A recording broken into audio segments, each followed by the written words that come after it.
আজকে অপু বিশ্বাসের ইংলিশ শুনবো। তো তার কাছ থেকে ইংলিশ খুবই কম শুনছি, আজকে খুব সুন্দর করে ইংলিশ উনি বলতেছে, এটা শুনে নি আগে।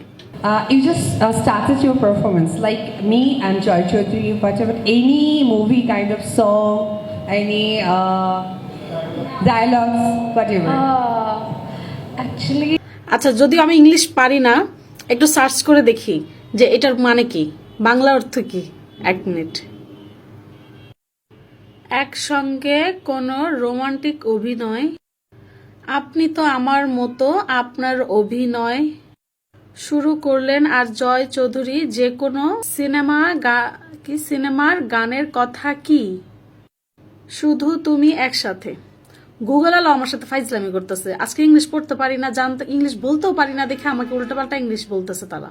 গুগল আলা, আপনাকে কি ভাই বোন নাই? আপনাকে যৌবনে ঠাড়া পড়ুক।